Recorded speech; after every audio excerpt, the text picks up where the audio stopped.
कर्क राशि वालों के लिए तो बिल्कुल किस्मत खुलने के रास्ते बनते दिखाई दे रहे हैं। आपकी राशि में ही बृहस्पति महाराज जिस प्रकार से आके विराजमान होने जा रहे हैं 49 दिन के लिए, ये एक महत्वपूर्ण आगे आने वाले किस्मत के एक नए दरवाजे की झलक आपको देने के लिए आए हैं। रुके हुए काम को पूरा करने आ रहे हैं, चलती हुई परेशानियों को उड़ा के ले जाने के लिए आ रहे हैं। तो यानी 18 अक्टूबर से लेकर 5 दिसंबर के बीच में ये बृहस्पति का ये परिवर्तन आपकी राशि में होने जा रहा है।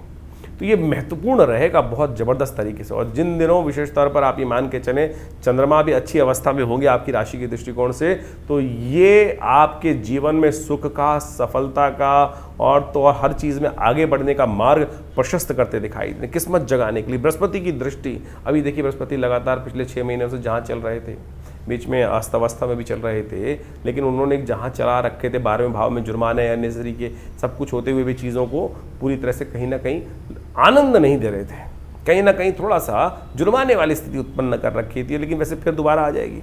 लेकिन ये स्थिति आप मान के चलें, बृहस्पति महाराज जिस प्रकार से पूरी तरह से इस वक्त योग बनाते दिखाई दे रहे हैं, मार्गी होकर बहुत तेज गति से आगे चलेंगे, लेकिन बीच में वक्री भी होंगे तो उसका भी एक अलग से इंटरप्रिटेशन देंगे।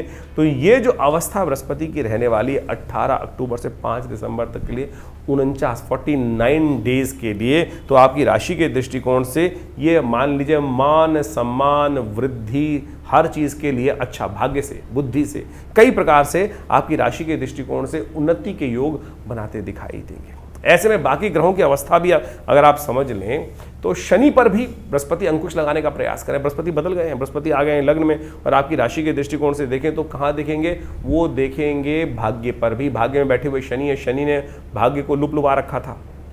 तो कम से कम ये 49 दिन तो मान के चल लीजिए, जब तक वापस नहीं जाते हैं वापस 12वें भाव में, तब तक तो आपके लिए अपॉर्चुनिटीज़ का रास्ता बहुत बढ़िया तरीके से खुलता दिखाई दे रहा है। कम से कम आप मान के चलें 65-70% तो आपके ग्रह इस वक्त बृहस्पति के परिवर्तन से बहुत ज़बरदस्त फेवर में आने के योग बनाए दिखाई दे रहे हैं। और ऐसे में थोड़ा सा आपको ध्यान तो रखना पड़ेगा। थोड़ा ध्यान किस मामलों में रखना पड़ेगा, कई बार क्या होता है जब हमारा वक्त 2-3 बार हमारा साथ दे देता है ना, तो हम एरोगेंट हो जाते हैं, अभिमान में आ जाते हैं। अभिमान में आ जाते हैं तो फंस जाते हैं। यहाँ एक समस्या उत्पन्न करते दिखाई दे रहे हैं वाणी दोष। जो भी बोलें सोच समझ के बोलें, ऐसे ही नहीं कुछ भी मुख से निकल जाए। जब हमारा वक्त ये होता है ये भी कर लो, ये भी कर लो, ये भी कर लो, ऐसे भी कर लेंगे, ऐसे कर लेंगे, एक हफ्ते में, एक ही दिन में व्यक्ति अपने आप को राजा बन जाता है। पुरानी आपने वो कहानी सुनी होगी, एक आदमी को 2 काम मिल गए, उसके बाद बोला जी ये कर लूँगा, वो कर लूँगा, और जो एक मुर्गा और अंडे की कहानी थी कि इतने अंडे हो जाएंगे। ऐसे बृहस्पति हवा भी है, ध्यान रखना, बृहस्पति को हवा भी कहा जाता है। ये बृहस्पति की जो सबसे पहली उंगली है ना, ये वायु तत्व की उंगली भी है।